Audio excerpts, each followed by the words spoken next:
प्रभाग क्रमांक 24 मधील गोविंदनगर भागातील बांबूस गार्डन परिसरात काही वर्षापूर्वी प्रभागातील मुलांना आणि युवकांना खेळासाठी सुविधा उपलब्ध व्हावी या उद्देशाने सुमारे 60 लाख रुपये खर्च करून आधुनिक क्रिकेट बॉक्स उभारण्यात आला होता।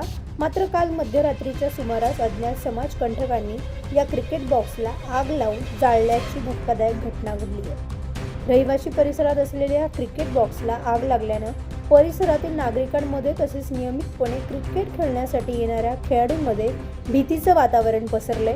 समाजकंटकांनी सार्वजनिक मालमत्तेचे नुकसान केल्यानं नागरिकांमध्ये संताप व्यक्त केला जातोय। घटनेची माहिती मिळताच प्रभाग क्रमांक 24 चे नगरसेवक प्रवीण तिदमे, सागर मोटकरी आणि अमोल महाले यांनी तातडीने घटनास्थळी भेट देऊन पाहणी केली। त्यानंतर संबंधित विभागीय अधिकाऱ्यांना तसेच मुंबई नाका पोलीस ठाण्यात घटनेची सविस्तर माहिती देण्यात आली।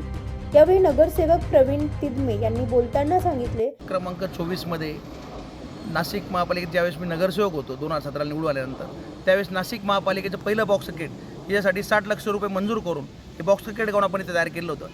या ग्राउंडचं आपण बघू की आतापर्यंत योगा असेल किंवा बॉक्स क्रिकेटमध्ये क्रिकेट खेळण्यासाठी येथील जे काही विद्यार्थी असतील किंवा जे मुलं आहेत त्याचा वापर करता, पण आपण बघू की कोणतरी नतभक्षकांनी इलेक्शनमध्ये काही हारजीत चालूच असते, पण कोणतरी हेतुपुरस्कर का प्रवीण तिदमेंनी बॉक्स क्रिकेट बनवलं आहे आणि ते जाळण्याचं काम रात्रीतून कोणतरी नतभक्षकांनी केलेलं आहे। निश्चित त्याचा आम्ही जाहीर निषेध व्यक्त करतो शिवसेनेच्या वतीने। भाऊ काही तक्रार केली की या संदर्भात विभागीय अधिकाऱ्यांकडे पत्र पण आपण दिलेलं आहे की संबंधित आपण मुंबई नाका पोलीस स्टेशनला त्वरित महापालिकेने गुन्हा दाखल करून संबंधितांवर कठोर कारवाई करावी।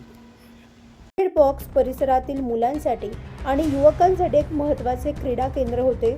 समाजकंटकांनी अशा प्रकारे जाळपोळ करून सार्वजनिक संपत्तीचे नुकसान केले आहे। या घटनेचा आम्ही तीव्र निषेध करतो।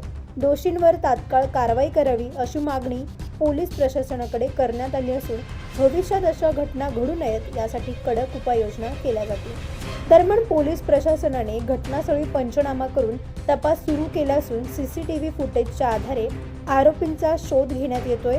नागरिकांनी देखील समाजकंटकांविरोधात कठोर कारवाई करण्याची मागणी केली आहे। नितीन चव्हाण, महाराष्ट्र 24 न्यूज, सिडको।